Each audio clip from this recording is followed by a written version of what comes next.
रव्याचा शिरा तुम्ही भरपूर वेळेस ट्राय केला असेल, पण मूगडाळ हलवा किंवा मग मूगडाळीचा शिरा तुम्ही कधी ट्राय केलाय का? असं वाटतं का तुम्हाला भरपूर जास्त मुगाच्या डाळीच्या शिऱ्याला तूप लागतं? तर असं काही नाही. तुम्ही डाएटवर असाल तरी सुद्धा हा शिरा बिनधास्तपणे खाऊ शकता, कारण आज आपण कमीत कमी तुपामध्ये या मूगडाळीचा शिरा बनवणार आहोत. तर त्यासाठी इथे मी 1 वाटी मुगाची डाळ स्वच्छ 3 ते 4 पाण्याने धुवून आणि 2 तास भिजवत ठेवलेली होती. नॉर्मल पाणी घालून भिजवत ठेवायची आहे. 2 तासानंतर डाळ छान पद्धतीने फुगून आलेली होती, तर त्यातलं जे एक्स्ट्रा पाणी होतं ते चाळणीने गाळून घेतलं आणि छान डाळ निथळून झाली की एक मिक्सरचं जार घ्यायचं, त्यामध्ये संपूर्ण डाळ घालून घ्यायची. अजिबात पाणी न घालता किंवा मग पाण्याचा थेंबही न राहू देता ही डाळ आपल्याला मिक्सरला एकदम वाटून घ्यायची. अगदी फाईन पेस्ट प्रमाणे ही डाळ आपल्याला मिक्सरला वाटून घ्यायची, अजिबात दरदरीत ठेवायची नाही. त्यानंतर इकडे मी त्याच वाटीने अर्धी वाटी तूप घेतलेला आहे.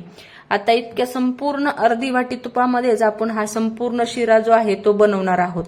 तर त्यासाठी इथे मी 2 चमचे तूप अगोदर कढईमध्ये घातलं. हवं तर जाड बुडाची किंवा मग नॉनस्टिक असेल तर नॉनस्टिक कढई घेतली तरी सुद्धा चालेल. त्यानंतर साधारण मी इथे 4 चमचे रवा घेतलेला आहे. रवा जाड घेतलेला आहे. याने काय होतं, छान असा एक दाणेदार टेक्स्चर येतो आणि अजिबात हा जो शिरा आहे मुगाच्या डाळीचा अजिबात चिकट होत नाही. त्यामुळे ही ट्रिक तुम्ही नक्की वापरा. 2 चमचे तूप तापलं, त्यामध्ये 4 चमचे गरा घातला आणि गरा छान तुपामध्ये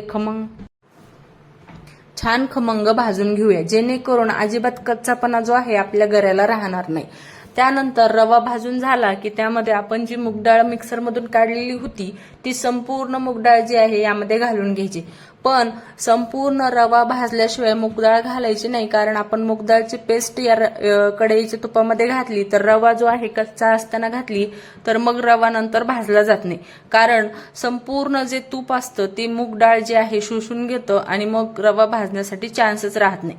त्यामुळं अगोदर संपूर्ण रवा भाजून घ्यायचा आणि त्यानंतर अशा पद्धतीने मूगडाळीची जी पेस्ट आहे ती घालून घेतली आणि व्यवस्थित असं जे आहे याला खालीवर करून भाजून घ्यायचं.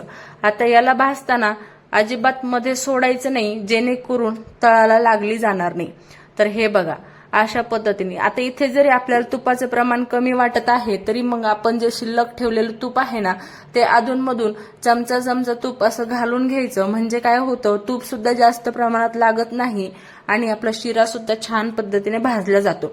आता शिरा भाजताना गॅसची फ्लेम जी आहे लो टू मिडियम ठेवायची, जेणेकरून शिरा जो आहे छान पद्धतीचा भाजला जाईल.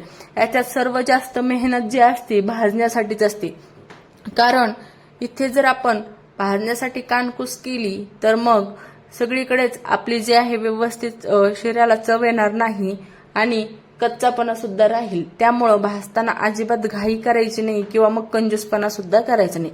व्यवस्थित असा खमंग वास येतो त्यातून आणि छान असा गोल्डन रंग येतो, तोपर्यंत ही जी डाळ आहे ती भाजून घ्यायची. तर हे बघा अशा पद्धतीने डाळ जी आहे भाजून झालेली आहे, म्हणजे ऑलमोस्ट भाजत आलेली आहे आणि याची डाळ जी आहे अतिशय, जी आपण ज्यावेळेस कढईमध्ये मूग डाळीची पेस्ट घातली तर ती अगदी चिकट होती आणि आता ह्याला दाना दाना आलेला आहे. म्हणजेच काय, तर सर्वात महत्वाचं काम जे असतं मूग डाळीच्या शिऱ्याला ते म्हणजे डाळ भाजणं. आता बऱ्याच वेळेस काय होतं, भरपूर जण डाळ भाजून मग मिक्सरला फिरवून त्या पद्धतीचा शिरा सुद्धा ट्राय करतात, पण त्याने काय होतं, ही जी चव आहे ना ती त्या शिऱ्याला येत नाही. त्यामुळे या पद्धतीने तुम्ही एकदा नक्की ट्राय करा.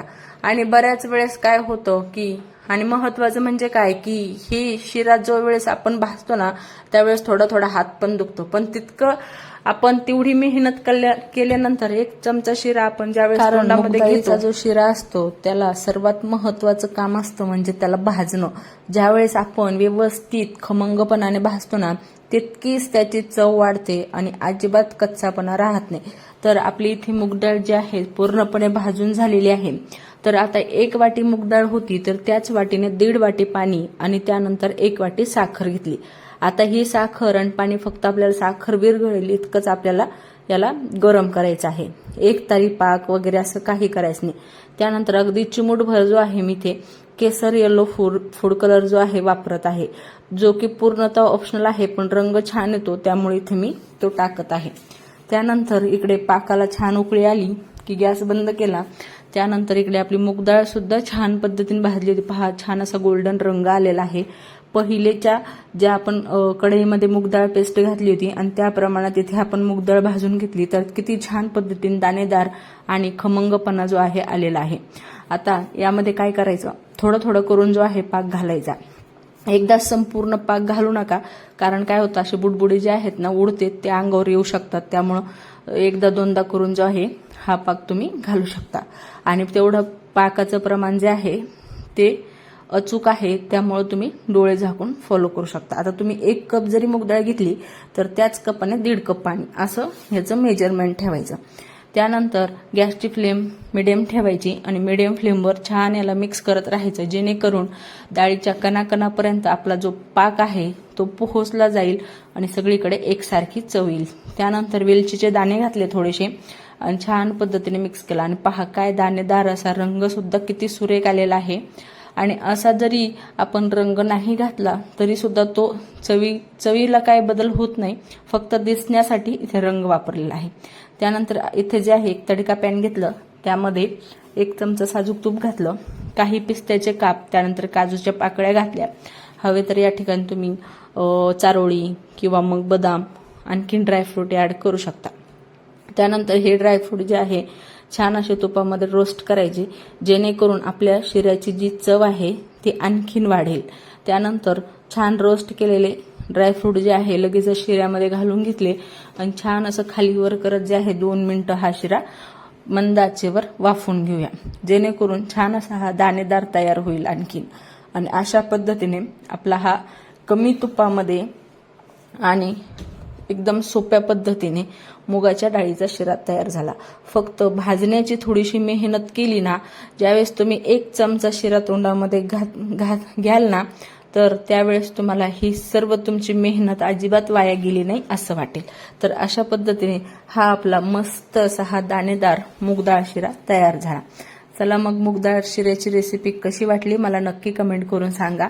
रेसिपी आवडली तर चॅनलला प्लीज प्लीज प्लीज सबस्क्राईब करा. आणि कोणत्याही सणासाठी किंवा मग कोणतेही पाहुणे मंडळी येणार असतील तर हा शिरा तुम्ही नक्की ट्राय करा.